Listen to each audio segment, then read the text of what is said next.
चलो ठीक है, तो दो टॉपिक हो गए हमारे। पहला टॉपिक कौन सा? Rotational dynamics. दूसरा mechanical properties of fluids. Okay, चलो तीसरा टॉपिक शुरू करेंगे, काइनेटिक थ्योरी ऑफ गैसेस। ये भी 5 या 6 मार्क के लिए, kinetic theory of gases and radiations. Okay, चलो इसमें आएगा सवाल नंबर 1। क्या है भाई ये? State वीन्स displacement law and what is its significance. Okay, बहुत आसान है वीन्स डिस्प्लेसमेंट लॉ। देखो स्टेटमेंट आएगा सबसे पहले, ये ब्लैक बॉडी में हमने पढ़ा था। ओके, तो स्टेटमेंट क्या आएगा सुनना। The wavelength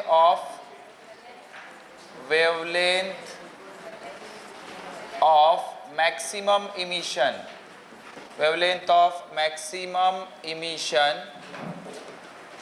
for perfectly black body, wavelength of maximum emission for perfectly black body is inversely proportional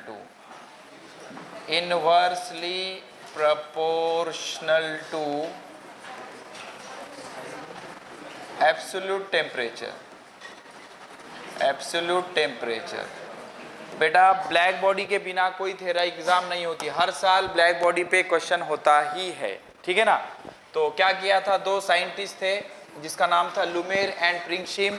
इन्होंने क्या किया था, 4-5 अलग अलग ब्लैक बॉडीज ली थी एंड इसको अलग अलग टेम्परेचर पे मेंटेन किया था और उनसे निकलने वाले एनर्जी और वेवलेंथ का ग्राफ प्लॉट किया था, जिसको बोलते हैं black body spectrum. Black body spectrum से ये लॉ बना था। ब्लैक बॉडी स्पेक्ट्रम पे भी सवाल है, वो भी देखेंगे। तो इसका स्टेटमेंट क्या है? Wavelength of maximum emission for perfectly black body is inversely proportional to absolute temperature. तो lambda max is inversely proportional to T. तो lambda max is equal to B by T, where B is constant called as Wien's constant. Okay, B क्या है यहाँ पे? Constant है। B एक constant है, इसको क्या बोलेंगे? Called as Wien's constant. Okay, और ये जो वीन्स कांस्टेंट है इसकी वैल्यू कितनी रहती? B is equal to 2.89 into 10⁻³ metre kelvin. Obvious सी बात है, टी इधर आ जाएगा तो lambda metre, temperature kelvin, metre kelvin. तो सिंपल सा स्टेटमेंट है, याद रह जाएगा। पढ़ो क्या लिखा है, the wavelength of for perfectly black body is inversely proportional to absolute temperature. ठीक है, अच्छा इसका सिग्निफिकेंस सही से लिखना होगा। सिग्निफिकेंस मतलब इसका यूज क्या है? तो इसके दो यूज है बेटा। पहला, it is use to determine temperature of star, stars या सन बोल सकते हो। ठीक है, अलग अलग स्टार, सन, इसका टेम्परेचर इसके मदद से डिटरमाइन किया जाता है। एंड इसका जो सेकंड यूज है या सेकंड सिग्निफिकेंस है, it gives idea about change in colour when body is heated. मतलब किसी भी मेटल को अगर आप हीट करोगे बेटा तो होता क्या है, पहले बॉडी लाल दिखती है, फिर येलो, जो भी कलर चेंजेस है वो कलर चेंजेस कैसे आ रहे हैं इसके बारे में इंफॉर्मेशन देता है। तो दो क्या हो गए इसके सिग्निफिकेंस। ओके, तो पहले तो wavelength of maximum emission is inversely proportional to absolute temperature. Lambda max inversely proportional to capital T, काफी फेमस क्वेश्चन है ये। Lambda max is equal to B by T, where B is constant called as Wien's constant, उसकी value और इसका ये significance. मान लो ये आपको याद नहीं आ रहा है, it gives idea about change in colour of body, तो दो अलग अलग चिपका देना। क्या बोलना? It to determine the temperature of star, to determine the temperature of sun. ठीक है ना, लिख सकते हो, बिल्कुल वैलिड है, कोई टेंशन की बात नहीं होगी। तो यहाँ जो पूछा है वो दोनों हो गए। 3 मार्क के लिए अगर आता है तो एक्सप्लेनेशन लिखना पड़ेगा, ये भी लिखना पड़ेगा। 2 मार्क के लिए आता है तो सिर्फ स्टेटमेंट लिखो और सिग्निफिकेंस लिखो। इसका 1 मार्क, इसका आधा मार्क, इसका आधा मार्क। ठीक है, अच्छा आगे बढ़ते हैं। ये रहा, क्या है? State and prove Kirchhoff's law of heat radiation. Okay, यहाँ पे 3 मार्क लिखे हैं, लेकिन कभी कभी 4 या 5 मार्क में भी आ जाएगा आपको। इसका थ्योरेटिकल प्रूफ लिखना रहता। ओके, तो पहले लिखेंगे स्टेटमेंट। इसके दो स्टेटमेंट बनते हैं, जरा ध्यान से सुनो। ओके, किरचॉफ्स लॉ के दो स्टेटमेंट बनते हैं। एक भी लिखोगे तो चलेगा, लेकिन मैं दोनों समझा देता हूं, ध्यान देना बेटा। स्टेटमेंट 1 क्या बोलता है ये सुनो। द रेशियो ऑफ, देखो दो चीजें रहती, एक रहता है emissive power, amount of heat emitted per unit time per unit area is called emissive power. Amount of heat absorb per unit time per unit area is called as absorptive power. Black body रहती, ordinary body रहती। Black body क्या करती, जितनी heat absorb करती उतनी heat emit करती, जितनी heat उस पर इंसिडेंट होती पूरी की पूरी एब्सॉर्ब कर लेती। ऑर्डिनरी बॉडी ऐसे नहीं करती, कुछ अमाउंट ऑफ हीट अगर उस पर इंसिडेंट हुई तो पूरी की पूरी एब्सॉर्ब करती क्या, नहीं, उसका कुछ फिक्स प्रोपोर्शन वो एब्सॉर्ब करती। समझ में आ रहा है? तो अब ये क्या बोल रहा है, देखो the ratio of emissive power, emissive power क्या रहता, amount of heat emitted per unit time per unit area, उसको रेडियंट पावर भी बोलते। The ratio of emissive power of ordinary body, emissive power of ordinary body. ये ordinary का क्या मतलब है, ये हीट के करस्पॉन्डेंस में समझाने की कोशिश कर रहे हैं। बिकॉज एक होती है special body called black body. Black body की क्या प्रॉपर्टी रहती है, उस पर गिरने वाली पूरी की पूरी हीट क्या करता, वो एब्सॉर्ब कर लेता। तो किरचॉफ्स का बस इतना कहना रहता, good absorber is good emitter, good absorber is good emitter. तो the ratio of emissive power of ordinary body, emissive power of ordinary body to the ratio of emissive power of ordinary body to emissive power of ordinary body। ठीक है, very good बेटा, okay इतना तो आ गया देखो 2 साल पढ़ के, proud of you. Okay, the ratio of emissive power of ordinary body to its coefficient of absorption is constant at given temperature, अगर मेरे से कोई बोलता है कि भाई सिर्फ एक क्वेश्चन करके जाना इस टॉपिक से, तो वो ये है, बहुत ज्यादा चांसेस है इसके ही आने के। थ्योरेटिकल प्रूफ भी है, बड़ा सा समझा देता हूं मैं। The ratio of emissive power of ordinary body to its coefficient of absorption is constant at given temperature and is equal to emissive power of black body, emissive power of black body. जो पुराना syllabus था उसमें emissive power ई से represent करते थे, लेकिन इसमें capital R से रिप्रेजेंट करते हैं, उसको रेडियंट पावर भी बोलते हैं। तो क्या बोल रहा है, the ratio of emissive power of ordinary body, तो इमिसिव पावर ऑफ ऑर्डिनरी मतलब radiant power of ordinary body to its coefficient of absorption is denoted by A. Emissive power of ordinary body to its coefficient of absorption is always constant and it is equal to emissive power of black body। Emissive power को R से represent करेंगे लोग, and R मतलब radiant power, R मतलब radiant power. यहाँ पे ये R क्या है, emissive power of ordinary body, RB क्या है, emissive power of black body, A क्या है, coefficient of absorption, coefficient of absorption. इतना लंबा चौड़ा याद आ रहा है, बहुत अच्छी बात है। नहीं याद आ रहा है तो सिंपल स्टेटमेंट भी है, statement 2 at given temperature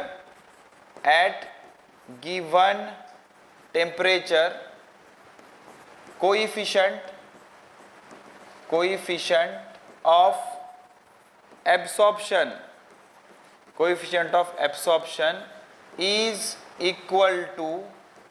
of absorption is equal to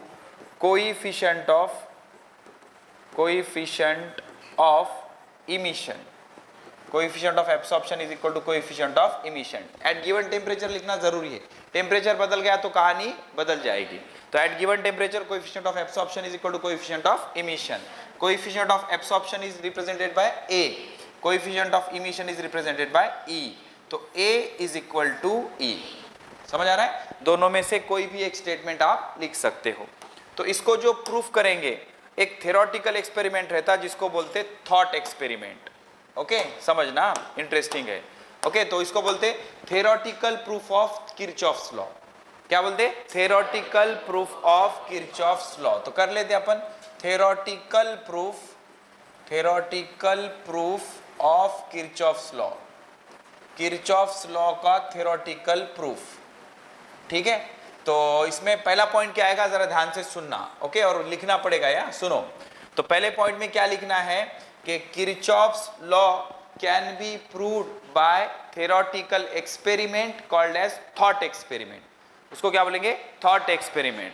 तो इस थॉट एक्सपेरिमेंट में क्या रहता, एक यूनिफॉर्म टेम्परेचर इनक्लोजर रहता। यूनिफॉर्म टेम्परेचर इनक्लोजर मतलब थर्मास फ्लास्क जैसा, आइसोलेटेड सिस्टम जैसा। समझ आ रहा है, केमिस्ट्री में भी है, फिजिक्स में भी है, ओके। मतलब थर्मास फ्लास्क जैसी आइसोलेटेड सिस्टम रहती है ऐसी। इसको क्या बोलते हैं, यूनिफॉर्म टेम्परेचर इनक्लोजर। तो बेटा ये हो गया अपना यूनिफॉर्म टेम्परेचर इनक्लोजर।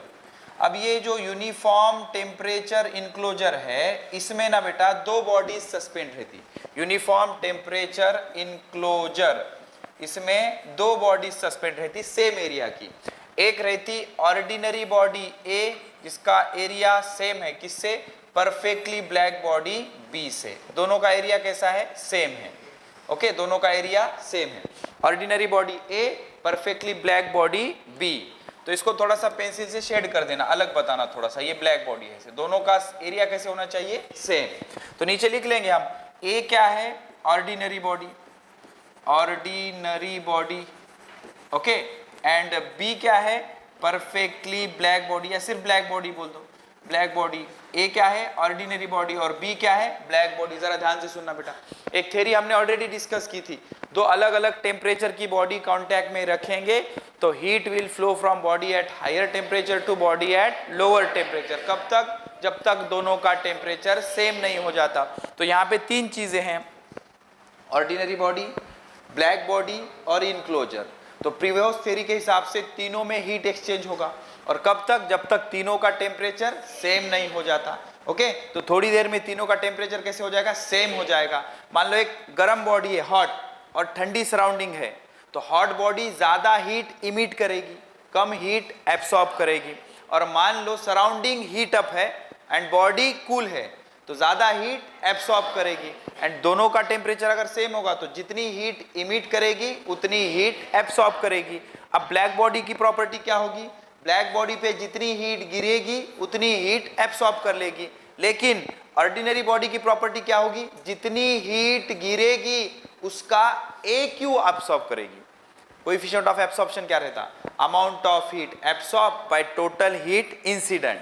तो amount of heat absorb is equal to A into Q, amount of heat absorb is equal to A into Q। यहाँ पे गेम कैसा खेलते देखो थॉट एक्सपेरिमेंट में, जो Q रहता ना, Q हीट नहीं रहता, Q क्या रहता, amount of heat, amount of heat incident, incident per unit time, per unit time, per unit area. ध्यान से सुनना, amount of heat incident per unit time per unit area. पहले हम डिस्कशन कर लेते हैं ऑर्डिनरी बॉडी के लिए।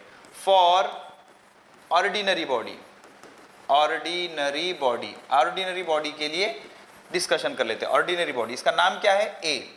जरा ध्यान देना बेटा, अब तीनों का टेम्परेचर कैसे होगा, सेम। तो अब ये बॉडी जितनी हीट बाहर डाल रही होगी उतनी हीट एब्सॉर्ब कर रही होगी। तो इस बॉडी पे कितनी हीट इंसिडेंट हो रही, Q, amount of heat incident per unit time per unit area. तो इस पे भी Q इंसिडेंट हो रही, इस पे भी Q इंसिडेंट हो रही।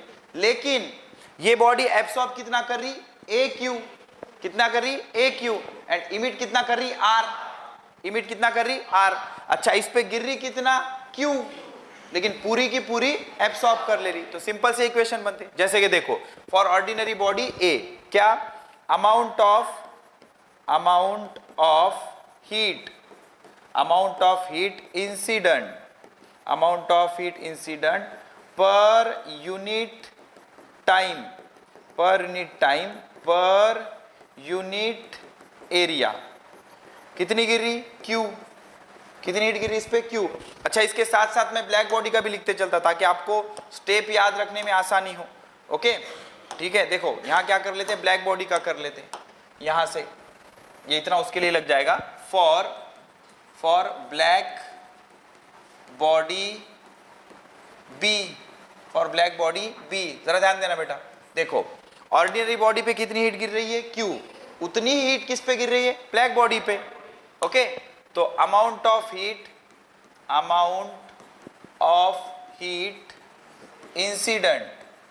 Incident per unit time per unit area is equal to Q. समझ आ रहा है, स्टेप समझ आने के लिए साथ साथ बता रहा हूं। उस पे भी क्यू गिर रही, इस पे भी क्यू गिर रही। फर्क क्या है देखो, amount of heat absorb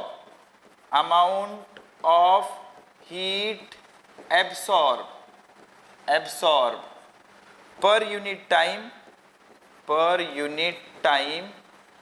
per unit area कितनी एब्सॉर्ब करेगा, A इंटू क्यू। समझ आ रहा है, तो गिरी कितना इस पे, Q, एब्सॉर्ब कितना कर रहा है, A इंटू क्यू। लेकिन ये ऐसे नहीं करेगा, तो अमाउंट ऑफ हीट एब्सॉर्ब पर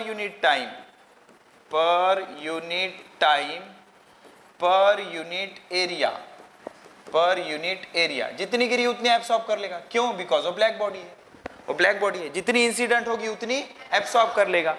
इसने क्या किया, जितनी इंसिडेंट हुई उसका कितने एब्सॉर्ब किया, AQ। ठीक है ना, तो ये अपना पेज नंबर 1 है। ठीक है, this is page number 2। Okay, अब आगे बढ़ेंगे तो ये पेज नंबर 3, पहले इधर लिख रहे अपना पेज नंबर 3 एंड फाइनली ये पेज नंबर 4। समझ आ गया। तो इसमें क्या हुआ था भाई, क्यू गिरी, इसमें भी क्यू गिरी। इसमें एब्सॉर्ब कितनी किया, AQ, क्योंकि वो ऑर्डिनरी बॉडी है। इसमें एब्सॉर्ब कितना किया, Q, जितनी इंसिडेंट हुई उतनी एब्सॉर्ब कर लिया। ओके, तो फिर एट इक्विलिब्रियम उसको कंटिन्यू कर रहा मैं, एट इक्विलिब्रियम पे क्या होता है, amount of heat absorb per unit time per unit area is equal to amount of heat emitted या radiated per unit area. Okay, तो जितनी हीट रेडिएट होती है उसको क्या बोलते हैं बेटा, रेडिएंट पावर। क्या बोलते हैं, रेडिएंट पावर। बड़ा आसान है लिखने के लिए, लेंदी है, बड़ा आसान है। गिरी कितनी हीट, Q, एब्सॉर्ब कितनी की, AQ। तो इक्विलिब्रियम पे क्या हो रहा, जितनी इंसिडेंट हो रही उतनी इमिट हो रही, जितनी, क्योंकि टेम्परेचर सेम है, जितनी इंसिडेंट हो रही उतनी इमिट हो रही। तो भाई एब्सॉर्ब कितनी हो रही, AQ। ये ऑर्डिनरी बॉडी का है ना, पेज नंबर 3। एब्सॉर्ब कितनी हो रही, AQ। इमिट कितनी हो रही, R, इमिसिव पावर और रेडिएंट पावर। Equation number 1। अच्छा, सेम चीज यहां भी आएगी, एट इक्विलिब्रियम। ठीक है ना, लगे तो अगर ज्यादा स्कोर के लिए है तो ये स्टेप यहां पे कॉपी हो जाएगी। जितनी हीट इंसिडेंट हो रही है पर unit time per unit area, उतनी हीट इमिट हो रही है पर unit time per unit area. तो ये एब्सॉर्ब कितनी कर रहा, सर ये एब्सॉर्ब कितना कर रहा, Q, और इसका रेडिएंट पावर कितना है, RB। Equation number 2। समझ आ रहा है कैसे किया, देखो हमें क्या करना है, coefficient of absorption is equal to coefficient of emission at given temperature. Coefficient of absorption is equal to coefficient of emission. तो हमने थॉट एक्सपेरिमेंट किया, एक हमने यूनिफॉर्म टेम्परेचर इनक्लोज किया, उसमें एक जनरल बॉडी ली A, एक ब्लैक बॉडी ली B। दोनों का एरिया कैसा है, सेम है। थोड़ी देर में तीनों का टेम्परेचर सेम हो जाएगा according to Prevost theory. Hot body heat radiate करेगी ज्यादा और कूल बॉडी हीट एब्सॉर्ब करेगी ज्यादा। थोड़ी देर में एक्सचेंज बंद हो जाएगा, मतलब जितनी हीट एब्सॉर्ब हो रही उतनी हीट इमिट हो रही। अब तीनों का टेम्परेचर कैसा है, सेम है। तो हमने गेम कहाँ खेला, Q को क्या बोला हमने, amount of incident per unit time per unit area. तो आप डिस्कशन किसके लिए कर रहे हैं, ऑर्डिनरी बॉडी। क्या बोल रहे हैं, amount of heat incident per unit time per unit area is Q। इस पे गिर रही Q, लेकिन एब्सॉर्ब कितना करेगी, AQ। एब्सॉर्ब कितना करेगी, AQ। अब देखो बेटा, इक्विलिब्रियम है तो इक्विलिब्रियम है तो जितनी उस पे एब्सॉर्ब हो रही उतनी इमिट हो रही। तो एब्सॉर्ब कितनी हो रही, AQ। इमिट कितनी हो रही, R। यही चीज है ब्लैक बॉडी के लिए रखेंगे। तो कितनी गिर रही उस पे, Q। एब्सॉर्ब कितनी हो रही, Q। तो जितनी एब्सॉर्ब होगी उतनी इमिट होगी। तो Q is equal to RB। Q is equal to R B, तो खत्म हो गया। अब चलो इक्वेशन 1 और 2 को डिवाइड कर दो, तुम्हारा काम बन जाएगा। Okay, divide equation 1 by 2, divide equation 1 by 2। देखो 1 क्या है, A Q is equal to R, A Q is equal to R, and 2 क्या है, Q is equal to R B, Q is equal to R B, तो Q Q cancel.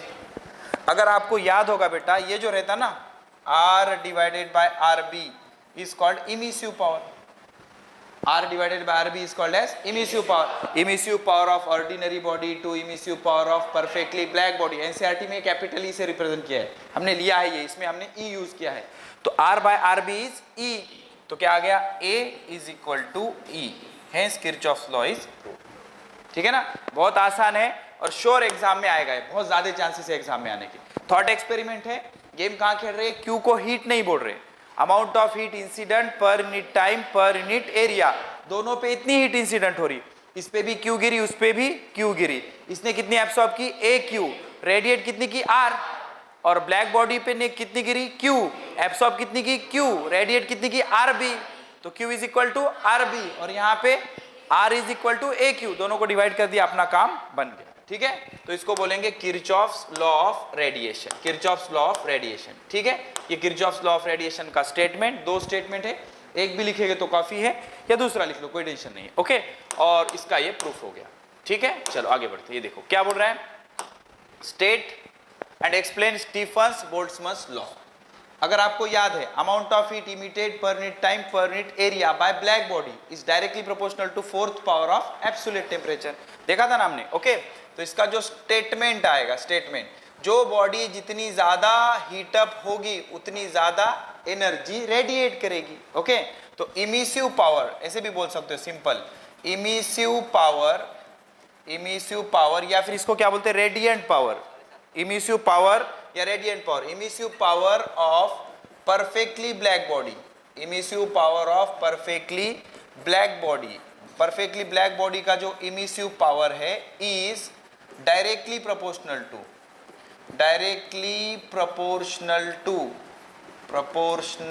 To 4th power of absolute temperature, 4th power of absolute temperature. ठीक है, तो black body का जो emissive power है, या ज्यादा सही ये रहेगा कि आप प्रॉपर लिखो, amount of heat, emissive power क्या रहता, amount of heat emitted per unit time per unit area is directly proportional to 4th power of absolute temperature of body. Okay, तो ये किसके लिए लॉ है, परफेक्टली ब्लैक बॉडी के लिए। तो हम ऐसा बोलेंगे, R B emissive power of perfectly black body, board के सिलेबस में इमिसिव पावर आर बी से रिप्रेजेंट किया है, एनसीईआरटी में हमने ई बी से किया था। ओके, तो R B directly proportional to temperature to the power 4. Next line, RB is equal to sigma T raised to 4, where sigma is constant called as Stephen's constant. Sigma क्या है, constant, इसको क्या बोलेंगे, Stephen's constant। ठीक है ना, और इसकी वैल्यू कितनी रहती सिग्मा की, 5.67 into 10 to the power -8। ये RB क्या रहता, Q by 80, Q by 80, amount of heat पर unit time per unit area, तो Q मतलब जूल, एरिया मतलब मीटर स्क्वायर, सेकंड, और ये टेम्परेचर का केल्विन इधर आ जाता, केल्विन रेज टू 4। तो आसानी से इसका ऐसा यूनिट बना सकते हो तुम, इसके सीजीएस यूनिट बना सकते हो, डायमेंशन बना सकते हो। ठीक है, और अगर आपको याद होगा नोट, ये इसका और इसके आंसर का कोई लेना देना नहीं है, ध्यान से सुनो, इस पे न्यूमेरिकल आया है इसलिए यहाँ पे इसका एग्जाम्पल बता दे रहा मैं। सराउंडिंग का टेम्परेचर अगर दिया जाता है तो emissive power is directly proportional to T to the power 4 minus T0 to the power 4। याद है, ये आंसर में लिखना नहीं है, इसमें एक PYQ है बोर्ड में आया हुआ, सिस्टम और सराउंडिंग दोनों का टेम्परेचर दे देता है वो, T to the power 4 minus T0 to the power 4, NEET में भी किया था हमने। ठीक है, मेक श्योर करना कि टेम्परेचर केल्विन में हो, टेम्परेचर किस में हो, केल्विन में। तो जो इमिसिव पावर है T to the power 4 minus T0 to the power 4 होता है। तो फिर ये कौन सा लॉ हो गया, स्टीफन्स बोल्ट्जमैन लॉ। ये क्या लॉ था बोलो, वीन्स डिस्प्लेसमेंट लॉ पढ़ो, the wavelength of inversely proportional to absolute temperature. Keep it very theoretical, इसको जितना समझने कम टाइम में समझ नहीं सकते, समझने के लिए हिस्ट्री पास्ट पूरा पता होना जरूरी, वो नीट में हमने पढ़ा है। अभी कोई टेंशन मत लो, सीधा याद रखो स्टेटमेंट, आगे बढ़ो, ठीक है। ये इसका सिग्निफिकेंस भी देख लिया हमने, to determine temperature of stars and it gives idea about change in color when body is heated। उसके बाद ये the ratio of emissive power, अच्छा ये छोड़ो अपने लेवल के हिसाब से, क्या at given temperature coefficient of absorption is equal to coefficient of emission। कुछ नहीं, बहुत आसान है, थॉट एक्सपेरिमेंट किया, ordinary body, black body, Q heat, उस पे amount of heat incident per unit time per unit area. पहले बॉडी के लिए एक्सप्लेनेशन लिखा कि भाई क्यू गिर रही तो एब्सॉर्ब ए क्यू हो रही, इमिट आर हो रही, तो इक्विलिब्रियम है ना, बिकॉज टेम्परेचर सेम हो गया, तो जितनी इमिट हो रही उतनी एब्सॉर्ब हो रही। वही चीज किसके लिए की, ब्लैक बॉडी के लिए, और दोनों को क्या कर दिया, डिवाइड कर दिया, ठीक है। देन हम चले गए स्टीफन्स लॉ की तरफ, स्टीफन बोल्ट्जमन लॉ। क्या बोलता है law, emissive power of perfectly black body, what is mean by emissive power, amount of heat emitted per unit time per unit area is directly proportional to fourth power of absolute temperature. इसको equate कर दिया, और ये formula पे हम numerical करने वाले हैं। तो अगर सराउंडिंग का टेम्परेचर दे देता है तो emissive power is directly proportional to T to the power 4 minus T0 to the power 4। T मतलब temperature of black body and T0 मतलब temperature of surrounding, and both the temperature should be in kelvin. दोनों temperature किस में चाहिए, kelvin में चाहिए, तभी आएगा, ठीक है। देखो यहाँ पे सवाल है, फरवरी 2023, लास्ट ईयर में एक सवाल था इसका। क्या बोल रहा है, compare the rate of loss of heat from a metal sphere at temperature 827 Celsius. देखो सेल्सियस में 200% टेम्परेचर सेल्सियस में देगा, समझ में आ रहा है कि नहीं। तो T1 कितना दिया, 827 डिग्री सेल्सियस, तो 827 प्लस 273, तो 800, 900, 1000 हो जाएगा, नहीं 1000 की 1100, 900, 10, 1100 हो जाएगा, ठीक है ना, 1100 केल्विन, ओके। पहले बॉडी का टेम्परेचर, दूसरे बॉडी का temperature with the rate of same sphere 427, तो 427 degree Celsius, 427 plus 273, 400, 500, 600, 700, 700 kelvin, 700 kelvin. और सराउंडिंग का टेम्परेचर कितना है, देखो 27।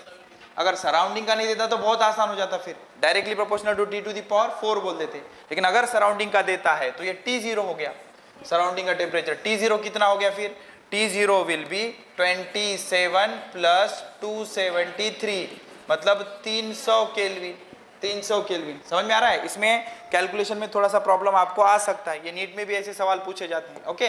तो हमें पता है बाय स्टीफन्स लॉ, अभी थ्योरी पेपर है, प्रॉपर लिखना पड़ेगा, by Stefan's law. Stefan's law से क्या लिखोगे, rate is directly proportional to T to the power 4 minus T0 to the power 4। हमें कंपेयर करना है, मतलब रेशियो बताना है, तो क्या लिखेंगे, R1 bye R2 is equal to, बोलो, T1 to the power 4 minus T0 to the power 4 by T2 to the power 4 minus T0 to the power 4, ठीक है। अच्छा, अब वैल्यूज रख देंगे इसके, बोलो क्या हो जाएगा, R1 bye R2 is equal to T1 कितना है, 1100 का फोर्थ पावर माइनस 400 का 1100 का फोर्थ पावर, 1100 का फोर्थ पावर, और माइनस 300 का फोर्थ पावर, ठीक है, 300 का fourth power divided by T2 कितना है, 700 का फोर्थ पावर माइनस फिर से 300 का फोर्थ पावर। बेटा ये 2 0 2 0 2 0 2 0 कैंसिल, ठीक है ना। तो 11 का स्क्वायर कितना, 121 का स्क्वायर कर देता हूँ इसको, 121 का स्क्वायर, फोर्थ पावर है ना, स्क्वायर करके स्क्वायर, माइनस 3 का फोर्थ पावर है, स्क्वायर कर देता, 9 का स्क्वायर, समझ आया, 9 का स्क्वायर डिवाइडेड बाय 7 का स्क्वायर, तो 49 का स्क्वायर माइनस ये कितना हो जाएगा, 9 का स्क्वायर, ठीक है। तो क्या होगा, a square minus b square, a minus b, a plus b, तो क्या हो जाएगा 121 plus 9 a plus b, 121 minus 9 a minus b divided by 49 plus 9 और ये पे 49 माइनस 9, तो ये कितना हो जाएगा 130, सही है ना, 130, और ये कितना हो जाएगा 121 माइनस 9 मतलब 112, सही है बराबर, 112 डिवाइडेड बाय ये कितना हो जाएगा 49 माइनस 9 मतलब 40 हो जाएगा ये, और ये 58, ठीक है ना। ये ज़ीरो कैंसिल, तो 4 से कैंसिल हो सकता है, 4 1 जा 4, 4 2 जा 8, 3 बचे ना, 4 8 32, सही है। और क्या कर सकते हैं, कैंसिल हो गया, और फिर क्या करो इसको, ठीक है ना, और कितना फिर 4 से कैंसिल होगा, नहीं 2 से हो जाएगा, 2 2 जा 4, 2 9 जा 18, 2 1 जा 1, 2 4 जा 8, ओके। तो ऊपर कितना बचेगा, 14 त्रिकम 42, 4 4 बचा, 14 का 14, 14 और 4 18, बराबर है 182/29, 182/29 करके देखो कैलकुलेटर पे, 182/29 कितना आ रहा है। यहाँ तक कि फाइनल आंसर रखोगे तो भी चलेगा, कितना 6.27 करके देखा क्या, एक बार देख लो, बेवकूफ़ है वो, जल्दी देखो, हाँ आ रहा है क्या, देखो फिर आगे बढ़ेंगे, 182/29 6.29, ठीक है ना। तो अगर यहाँ तक भी रखोगे तो चलेगा, लेकिन बेटर ये रहेगा इसके आगे लॉग से सॉल्व करना होता है, समझ में आ गया। तो ऐसे प्रोसीड करेंगे, ठीक है। तो अब ये हो गया इस पे प्रॉब्लम। देखो ब्लैक बॉडी पे ही सवाल आएगा, बहुत ज़्यादा सवाल ब्लैक बॉडी पे। इसमें हम एक चीज़ हमें पता है जो एग्जाम में आ सकती है, लेकिन इसको छोड़ देंगे हम, कौन सी, प्रेशर एक्सर्टेड बाय गैस। बहुत बड़ा एक्सप्रेशन है, कोई ज़रूरत नहीं, उसको और में रहेगा, उसको छोड़ देंगे, उसके चांसेस है आने के, समझ, लेकिन नहीं करना उसको नहीं करना, उसके बजाय ये कर लो इधर का, समझ में आ गया। प्रेशर से एक्सप्रेशन वो आएगा लेकिन बहुत लंबा है, लिखना भी नहीं है, उतने टाइम में दूसरे 2 3 4 सवाल लिख सकते हैं अपन, तो वो नहीं करना है अपने को, ठीक है ना। तो अब यहाँ बढ़ते हैं आगे, क्या, draw the neat label diagram of black body. Black body पे ये भी सवाल काफी बार पूछा गया है, draw the neat label diagram of Ferry's black body. देखो इसमें 2 डायग्राम्स आएंगे और मैं आपको इसका एक्सप्लेनेशन सुना देता हूं। अगर 3 से 4 मार्क के लिए पूछता है तो डायग्राम के साथ साथ एक्सप्लेनेशन भी लिखना होगा, और अगर सिर्फ डायग्राम पूछता है तो डायग्राम बनानी होगी। बी केयरफुल, 2 वर्ड यूज होंगे, फेरीज ब्लैक बॉडी, उसकी डायग्राम अलग है, ब्लैक बॉडी स्पेक्ट्रम। एक बार ब्लैक बॉडी स्पेक्ट्रम की डायग्राम आई थी, बच्चों ने फेरीज ब्लैक बॉडी ड्रॉ करके आया, गलत है, ब्लैक बॉडी स्पेक्ट्रम अलग है, फेरीज ब्लैक बॉडी अलग है। तो फेरीज ब्लैक बॉडी मतलब क्या, देखो साइंटिस्ट लोगों ने ये ऑब्जर्व किया कि भाई ब्लैक कलर ज्यादा हीट एब्सॉर्ब करता, तो एक टर्म डिफाइन किया उन्होंने, परफेक्टली ब्लैक बॉडी। तो जो बॉडी पूरी तरह से हीट एब्सॉर्ब करती है उसको क्या बोलते हैं, परफेक्टली ब्लैक बॉडी। लेकिन पूरी तरह से हीट एब्सॉर्ब करने वाली बॉडी एग्जिस्ट नहीं करती। तो फेरी ने एक एफर्ट लगाया जिससे उसने ब्लैक बॉडी बनाई। तो दुनिया का सबसे ज्यादा हीट एब्सॉर्ब करने वाला मटेरियल है लैंप ब्लैक। लैंप ब्लैक मतलब अगर हम क्या बोलेंगे उसको, चिराग लगाएंगे और ऊपर मान लो कोई सरफेस पकड़ेंगे तो वो जो आके काली जमा, जिसको बोलेंगे काजल मैक्सिमम हीट 97% ऑफ हीट क्या करता, एब्सॉर्ब करता, ठीक है। अच्छा, तो अब इसने क्या किया, देखो ये ऐसे double walled hollow metallic chamber बना है, double walled hollow metallic chamber इस तरह से, ओके। अच्छा, फिर क्या किया इसने, देखो यहां पे एक एंड को ओपन कर दिया, एक एंड को ऐसे ओपन कर दिया, वन एंड पे यहाँ पे ओपनिंग रख दी, और दूसरे एंड पे कोनिकल अपार्चर रख दिया। एक एंड पे ओपनिंग बना दी और दूसरे एंड पे कोनिकल अपार्चर बना दिया, तो इसको बोलेंगे ओपनिंग, ये ऐसे ओपनिंग है। और यहाँ पे ना बेटा एक ऐसे कोनिकल अपार्चर रख दिया इसमें, ठीक है। अच्छा, ये क्या है, लेबलिंग करनी पड़ेगी, लेबलिंग को स्कोर होता है, ये डबल वॉल्ड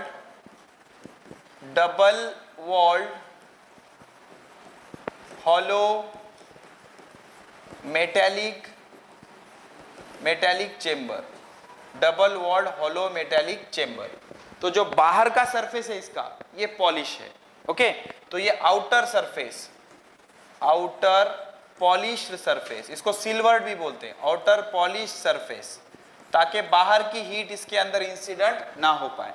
और दोनों के बीच का जो स्पेस है वो इवैक्यूएटेड है, इवैक्यूएटेड मतलब वैक्यूम, वैक्यूम होगा तो अंदर की हीट लीक होगी क्या कंडक्शन से, नहीं। तो ये क्या है, इवैक्यूएटेड स्पेस, ओके। और जो इंटरनल स्पेस है या इंटरनल लेयर है, इसको क्या कर दिया इसने, लैंप ब्लैक से कोट कर दिया। ये जो अंदर का सरफेस है ये किससे कोट कर दिया, लैंप ब्लैक की कोटिंग दे दिया। तो पेंसिल से शेड कर देना इसको, ठीक है। तो ये क्या है, inner layer coated with lamp black, coated with lamp black, inner layer coated with lamp black. अब लैंप ब्लैक की प्रॉपर्टी क्या रहती, इस पे जब हीट इंसिडेंट होती तो 97% ऑफ हीट क्या हो जाती, एब्सॉर्ब हो जाती।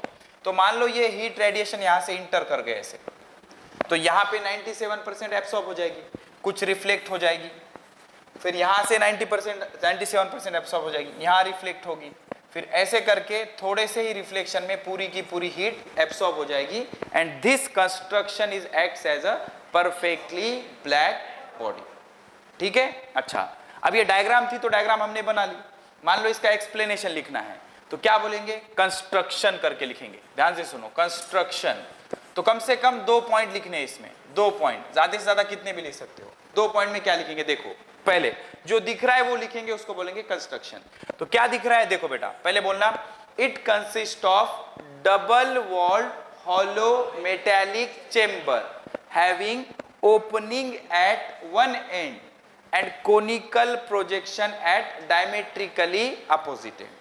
क्या बोलेंगे, it consist of double walled hollow metallic chamber having opening at one end and conical projection at diametrically opposite and.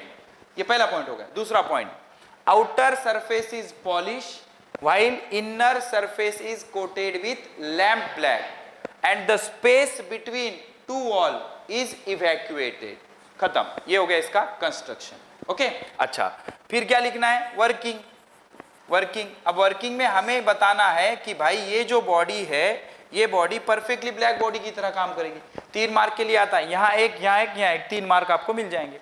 तो परफेक्टली ब्लैक बॉडी के जैसे कैसे काम करेगी, देखो वर्किंग में पहला पॉइंट क्लियर लिखना है, when light radiations are enter through aperture या opening बोलेंगे इसको, opening या aperture। when light radiation या heat radiation enter through opening it incident on conical projection, it incident on conical projection। ये हो गया पहला पॉइंट। फिर दूसरे पॉइंट में क्या बोलेंगे, and reflected, मतलब 97% of heat is absorbed and 3% is reflected। Again multiple reflection takes place, multiple reflection हो जाएंगे और 2 3 4 रिफ्लेक्शन में ही पूरी की पूरी हीट क्या हो जाएगी, एब्सॉर्ब हो जाएगी। ऐसे करके उसको थोड़ा सा मसाला लगा के लिख देंगे। तो डायग्राम पूछता है तो ये डायग्राम के ही चांसेस ज्यादा है 2 मार्क के लिए, और एक्सप्लेनेशन पूछता है तो कंस्ट्रक्शन, वर्किंग, इस तरह से इसका जवाब बन जाएगा। लेकिन इसमें एक और भी सवाल पूछा जाता है, that is black body spectrum. तो स्पेक्ट्रम जब पूछता है तो इसका एक ग्राफ बनाते हैं, कैसे होता है ग्राफ, क्या होता है जरा समझो। तो ये मैं ग्राफ बनाने वाला हूं, कौन सा ग्राफ है ये, ब्लैक बॉडी स्पेक्ट्रम का। और ब्लैक बॉडी स्पेक्ट्रम के ग्राफ से ही प्रूफ होता है विन्स डिस्प्लेसमेंट लॉ। तो ब्लैक बॉडी स्पेक्ट्रम अगर पूछता है तो ब्लैक बॉडी की डायग्राम बना के मत आ जाना, ब्लैक बॉडी स्पेक्ट्रम एक अलग कहानी होती है, ठीक है ना।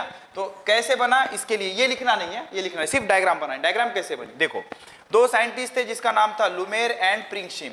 इन्होंने क्या किया, 2 3 5 ब्लैक बॉडीज ली, आइडेंटिकल, अलग अलग टेम्परेचर पे रखा, 1000 केल्विन, 1200 केल्विन, 1400 केल्विन, ऐसे अलग अलग टेम्परेचर पे रखा।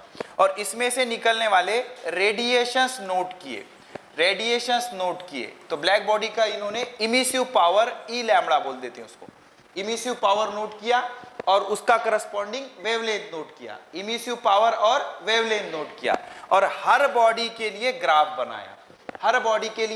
बनाया, और सभी ग्राफ को एक ही डायग्राम में बताया, उसका नाम रखा ब्लैक बॉडी स्पेक्ट्रम। मैं आपको मॉडर्न फिजिक्स में पढ़ा रहा था, स्पेक्ट्रम मतलब रेंज ऑफ वेवलेंथ।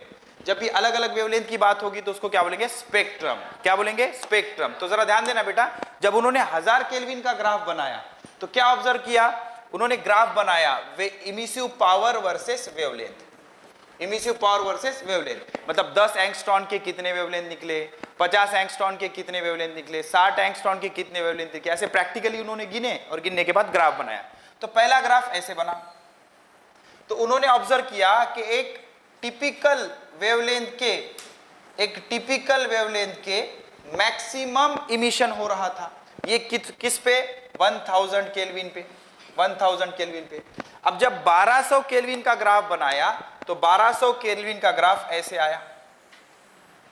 तो क्या ऑब्जर्व हुआ, जो मैक्सिमम इमिशन हो रहा था उसकी वेवलेंथ शिफ्ट हो गई, उसकी वेवलेंथ शिफ्ट हो गई किधर, लेफ्ट में।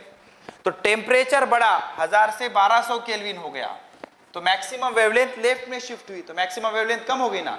तो टेम्परेचर बढ़ा तो मैक्सिमम वेवलेंथ कम हो गई, वही तो हमने बोला किसमें, विंस डिस्प्लेसमेंट लॉ में।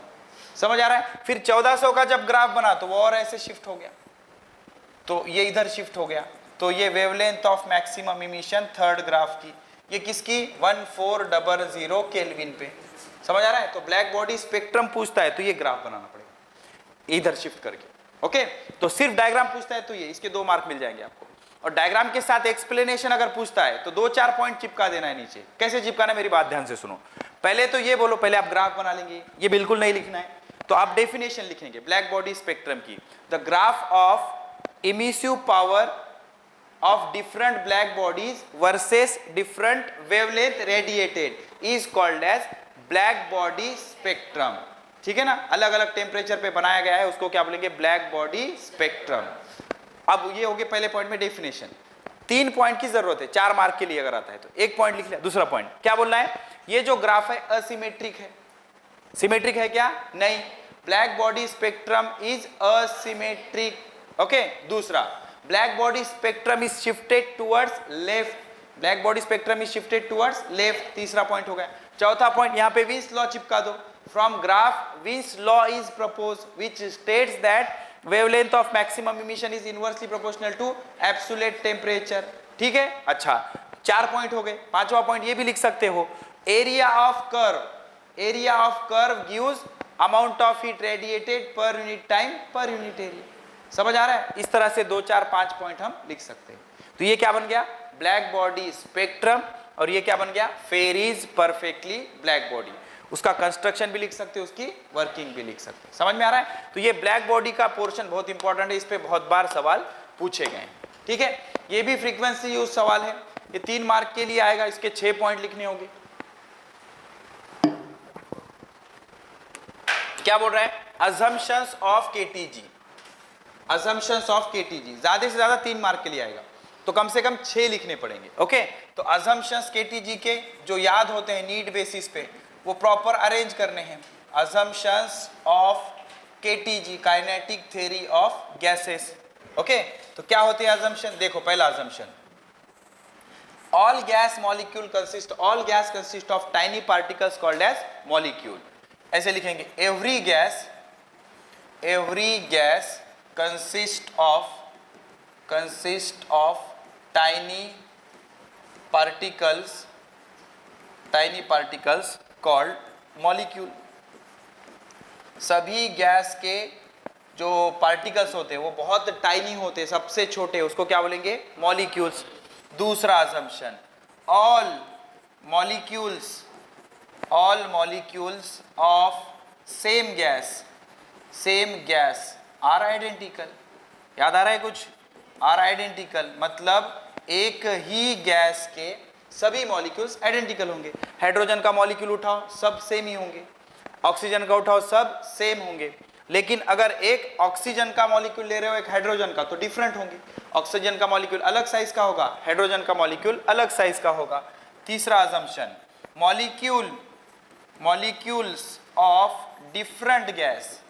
molecules of different gas are different। Different gas के मॉलिक्यूल्स कैसे होंगे बेटा, डिफरेंट होंगे। ठीक है, उसके बाद मॉलिक्यूल्स कैसे होते हैं, मॉलिक्यूल्स आर रिजिड होते हैं, कड़क रहेंगे, टफ रहेंगे। Molecule are rigid, spherical, sphere and elastic, tennis ball जैसे होंगे। Molecules are rigid, sphere and elastic, जैसे टेनिस बॉल के जैसे होंगे। ओके, अच्छा ये 4 अजम्पशन हो गए। Okay, these assumptions are regarding nature of gas. The gas molecules are performing very special kind of motion that is called as random motion or Brownian motion, moving in all possible direction with all possible velocity. Okay, फिर 5वां assumption क्या बोलेंगे, all the gas molecule all gas molecules are moving in all possible direction, with all possible velocity, इतना सब याद नहीं आ रहा तो सिंपल लिखो रैंडम मोशन. तो gas molecules are performing random motion, moving in all possible direction with all possible velocity called random motion और ब्राउनियन मोशन. इसको क्या बोलते हैं? रैंडम मोशन और ब्राउनियन मोशन. ठीक है. छठा अजम्पशन देखो क्या बोल सकते हो कि during random motion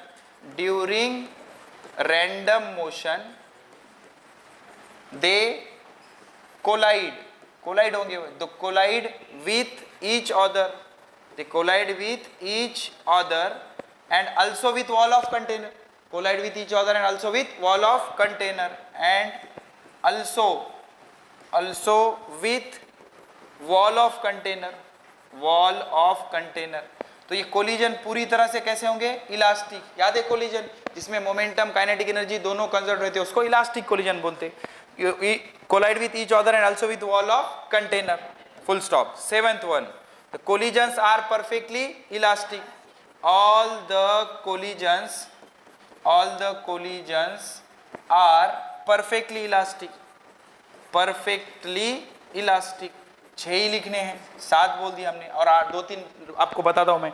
collisions are perfectly elastic. और क्या बोल सकते हो? तो collision with wall of container gives pressure exerted by gas.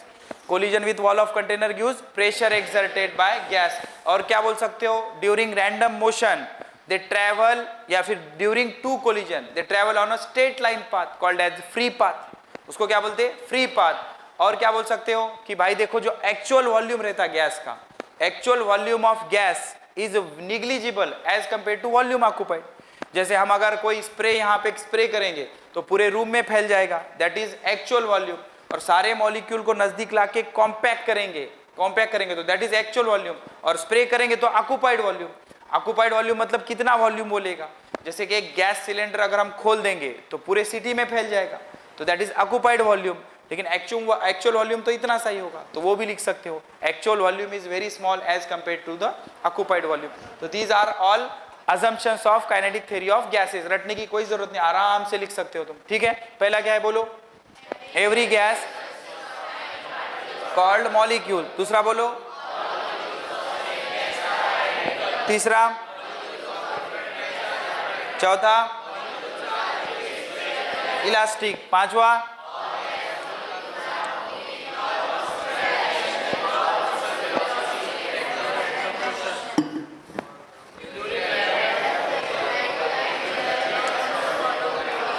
the collisions are perfectly elastic.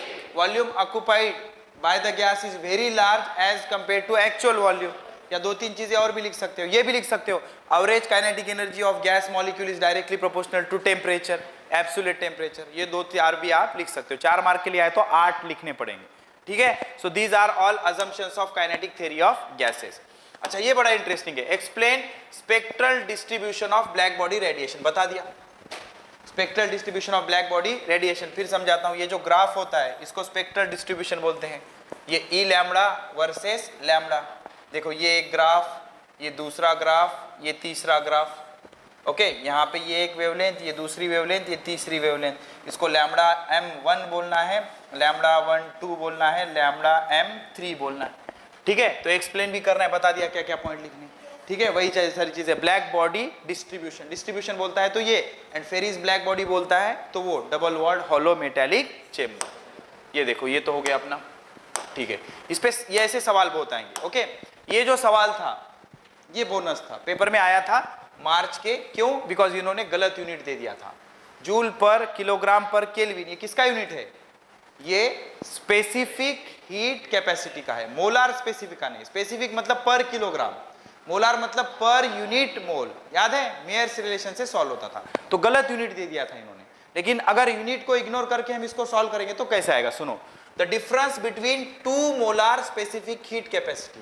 2 molar specific heat capacity कौन कौन से रहते हैं? सीपी और सीवी. सीपी और सीवी कौन सा ज्यादा रहता? सीपी. किससे? सीवी से. क्या बोलते हैं उसको? Mayer's relation. अच्छा ये मेयर्स रिलेशन भी आ सकता 3 मार्क के लिए, यहाँ पे मैं आपको प्रूफ करवा देता मेयर्स रिलेशन। ओके ध्यान से सुनना बेटा, मेयर्स रिलेशन प्रूफ कर लेते हैं 3 मार्क के लिए। तो state and prove Mayer's relation, इसी टॉपिक में है मेयर्स रिलेशन। और खास बात ये है केमिस्ट्री में भी आएगा। केमिस्ट्री का थर्मोडायनामिक्स है कि कैंसिल है? थर्मोडायनामिक है ना बोर्ड में, तो केमिस्ट्री में भी सेम प्रूफ आएगा, फिजिक्स में भी सेम प्रूफ आएगा मेयर्स रिलेशन का। तो मेयर्स रिलेशन किसको बोलेंगे? The difference between molar specific heat capacity at constant pressure and constant volume is equal to gas constant, is equal to gas constant, that is Cp minus Cv is equal to R। इसको क्या बोलते हैं? Mayer's relation. Cp minus Cv is equal to R, Mayer's relation. अच्छा proof क्या रहता? देखो इसका proof क्या रहता, ध्यान से देखना बेटा। हमारे पास फर्स्ट लॉ ऑफ थर्मोडायनामिक है, तो by first law of thermodynamic, by first law of thermodynamics किसके लिए? आइसोबारिक प्रोसेस के लिए। आइसोबारिक प्रोसेस मतलब pressure remains constant. First law क्या बोलता? Amount of heat given is used for two purpose, to change internal energy to perform external work done। यहाँ 3 step बढ़ा देना तुम, dq heat, du change in energy, w work done। Okay याद है बेटा dq क्या आता था? Ncp dt is equal to du को du रहने दो, और w क्या था? pdv। W क्या था? PdV। अब इतना आना चाहिए, ये सारी चीजें नहीं बता सकते आप। dq is equal to du plus w। dq isobaric है ना, तो Ncp dt is equal to du, और w क्या रहता? P delta V, equation number 1। Okay अच्छा फॉर आइसोकोरिक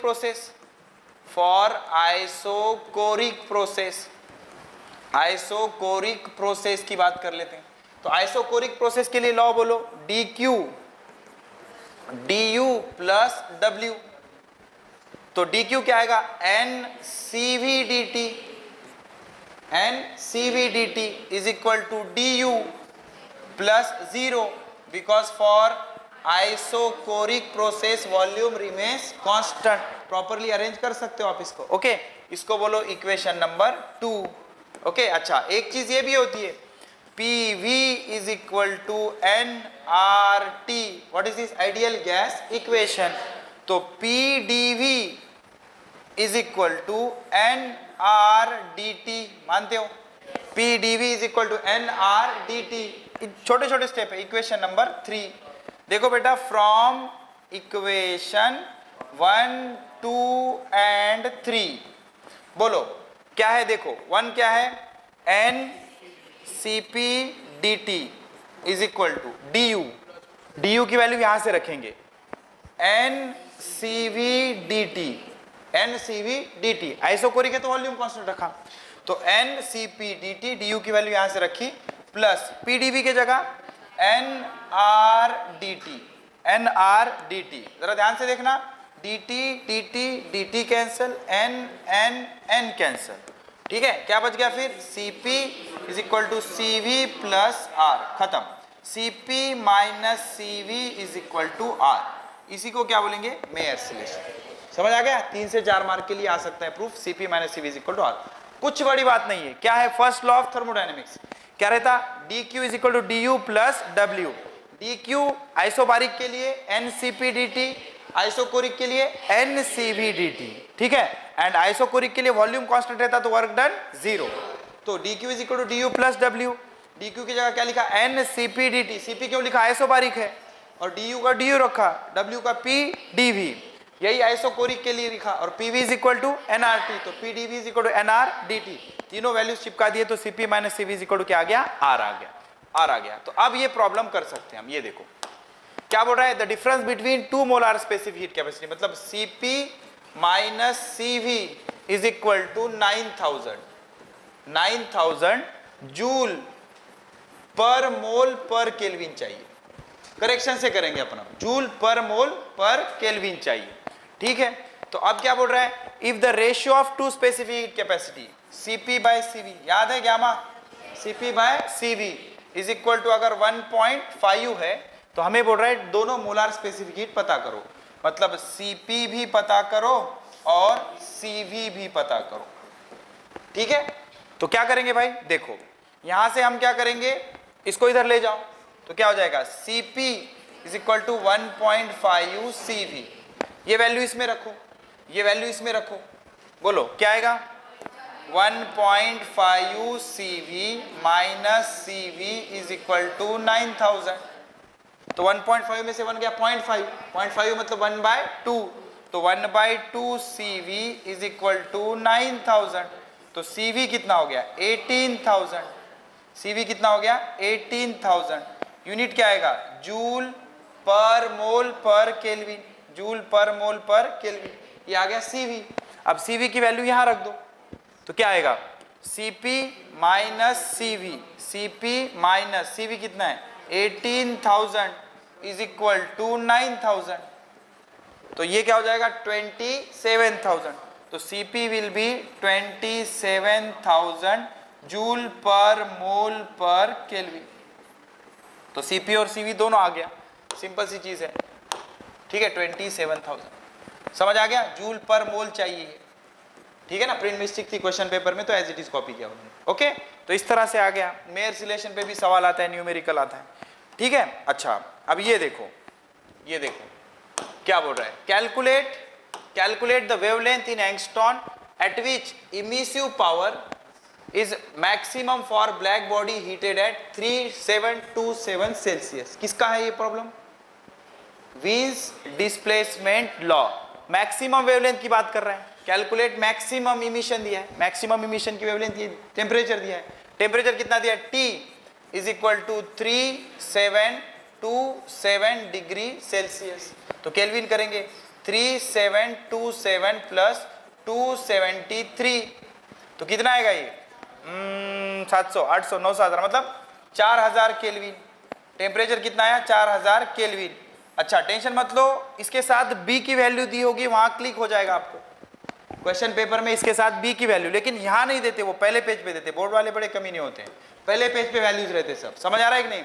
तो बी की वैल्यू कितनी होगी, बी की value 2.89 into 10 to the power -3 kelvin, sorry metre kelvin, ये क्या हो जाएगा metre kelvin, 2.89 into 10 to the power -3 metre kelvin.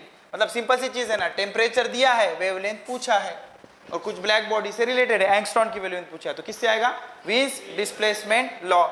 तो क्या होता है Wien's displacement law, lambda m is equal to B by T, B कितना है 2.89 into 10 to the power -3 by 4 into 10 to the power 3, 4000 है ना, 4 into 10 to the power 3 plus 3 ऊपर जाके -3, तो 2.89 by 4 into 10 to the power -6।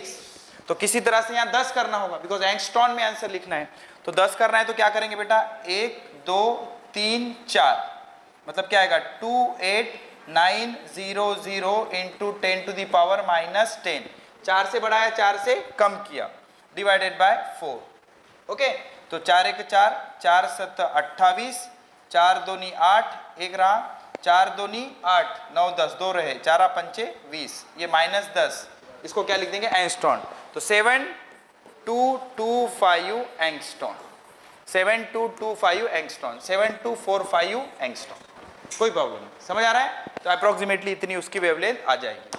अब इसमें ना वो जो है आपके क्या, जो हमने इसका पार्ट छोड़ दिया, उस पर ना न्यूमेरिकल बहुत पूछते हैं, तो इसके 3 PYQ के न्यूमेरिकल है, बस 2-2 मिनट में एक न्यूमेरिकल हो जाएगा, क्वेश्चन अवेलेबल नहीं है, मैं समझा देता हूँ आपको, ओके। एक बार का PYQ क्या है देखो, 3 है छोटे छोटे क्वेश्चन, टाइप नहीं किया बीमार हो गया वो, तो अपन डायरेक्ट कर लेंगे। तो एक क्वेश्चन ये था, देखो पढ़ता हूं मैं क्वेश्चन, सुनो। PYQ है, compare the RMS speed of hydrogen molecule eight 127 degree Celsius. Hydrogen molecule है 127 डिग्री सेल्सियस पे with the RMS speed of oxygen molecule, oxygen molecule है 27 डिग्री सेल्सियस पे, और ऑक्सीजन का जो, हाइड्रोजन का जो मॉलिक्यूलर मास है वो है 2 ग्राम पर मोल, और ऑक्सीजन का कितना है 32 ग्राम पर मोल। बात को समझो, ग्राम पर मोल। हमें क्या करना है, इसके आरएमएस स्पीड कंपेयर करना है, आरएमएस स्पीड कंपेयर करना है हाइड्रोजन की और ऑक्सीजन की, ठीक है। तो अगर आपको याद होगा V RMS is equal to under root of 3RT by M, 3RT by M. तो यहां पे 3 क्या है, कांस्टेंट, R क्या है, constant, T temperature, M molar mass. तो VRMS directly proportional to under root of T by M। तो hydrogen का ऑक्सीजन के साथ कंपेयर करना है, तो क्या बोलेंगे, VRMS by hydrogen divided by VRMS of oxygen is equal to, temperature के साथ रिलेशन कैसे, डायरेक्ट। तो हाइड्रोजन ऑक्सीजन का क्या होगा, hydrogen oxygen, temperature of hydrogen by temperature of oxygen. Molar mass उल्टा हो जाएगा बिकॉज इनवर्स रिलेशन है, तो molar mass of oxygen bye molar mass of hydrogen.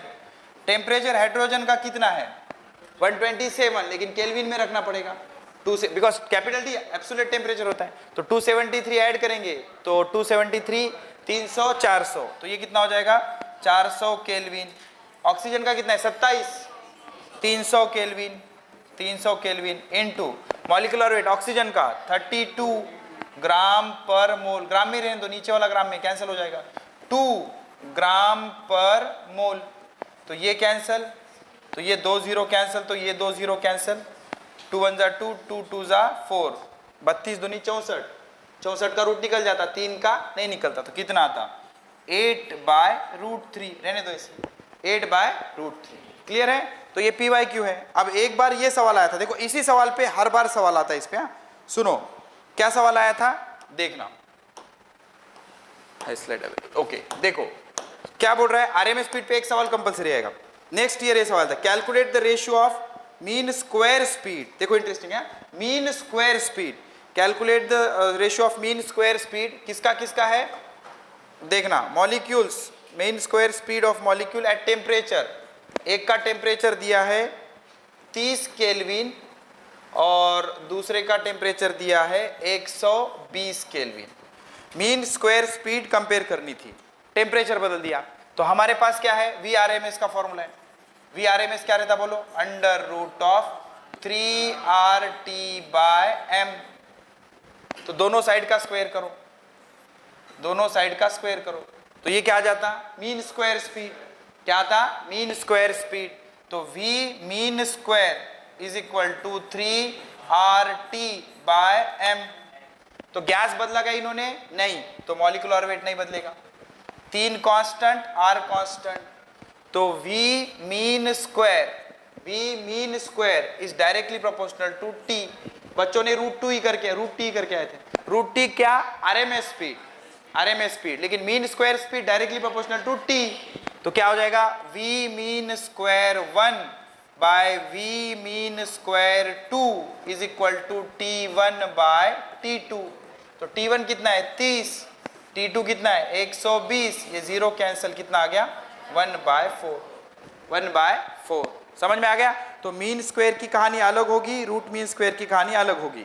इस वाले प्रॉब्लम में क्या किया उन्होंने, टेम्परेचर भी बदला एंड मॉलिक्यूलर वेट भी बदला। अगर मॉलिक्यूलर वेट नहीं बदलते, ऐसा भी सवाल आया, देखो लास्ट सवाल खत्म। तो क्या सवाल आया एक बार सुनो, show that the RMS velocity of oxygen की कंपेयर करना है किसके साथ, सल्फर डाइऑक्साइड के साथ। ओके, और दोनों एसटीपी पे है, एसटीपी मतलब स्टैंडर्ड टेम्परेचर प्रेशर, मतलब दोनों का टेम्परेचर कैसा है, सेम है। बच्चे 1:1 लिख के आएंगे, गलत, क्योंकि VRMS जो होता है फॉर्मूला बोलो, under root of 3RT by M। जब से सिलेबस बदला है, तीनों साल सवाल है इसमें, 3RT बाय M। 3 कैसा, कांस्टेंट, R कांस्टेंट, तो डिपेंड किस पे करता है, T और M पे। तो ये क्या है, STP है, दोनों का टेम्परेचर सेम है, तो अब टेम्परेचर सेम, तो टेम्परेचर भी छोड़ दो। जो पहले वाला किया था हमने, यहाँ वाला देखो, इसमें टेम्परेचर भी अलग था, मॉलिक्यूलर वेट भी अलग थे। गैस बदल दिया तो मॉलिक्यूलर वेट बदल जाएगा, लेकिन यहाँ क्या बोला, टेम्परेचर कैसा है, सेम है, टेम्परेचर सेम है, तो टेम्परेचर भी कांस्टेंट। तो क्या हो गया, VRMS is inversely proportional to root m. VRMS inversely proportional to root m. Oxygen है और सल्फर डाइऑक्साइड है. अब V of oxygen by V of sulphur dioxide is equal to inverse है ना, तो molecular weight of sulphur dioxide by molecular weight of oxygen. अब जिसको molecular weight नहीं आता तो बेटा तुमसे ना हो पाएगा, रहने दो टेंशन. ओके, यहाँ जैसे सो रहे वहां पे भी जाके सो जाना एग्जाम में. सल्फर डाइऑक्साइड, ऑक्सीजन का मॉलिक्यूलर वेट 32, 16 नहीं 32, O2 है. सल्फर का 32 रहता है. अरे कैसा केमिस्ट्री पढ़ेगा रे तू. 32 और इसका 32 कितना 64, तो इसका भी 64 आ जाएगा. 32 दूने 64, तो कितना आएगा √2s21. ठीक है, इतने करके जाओगे तो इसमें से सिर्फ एक सवाल नहीं किया हमने, वो जानबूझ के नहीं किया, करना भी नहीं. कौन सा? Pressure exerted by gas. मत करो, आता हो तो भी मत करो, उसके बजाय दूसरे 3 एक्सप्रेशन लिख सकते हैं. ठीक है, बाकी इससे हटके कुछ आएगा नहीं. ढंग से कल प्रैक्टिस कर लेना और लाके चेक करें. ओके, चलो कल दूसरा टॉपिक लेंगे नया.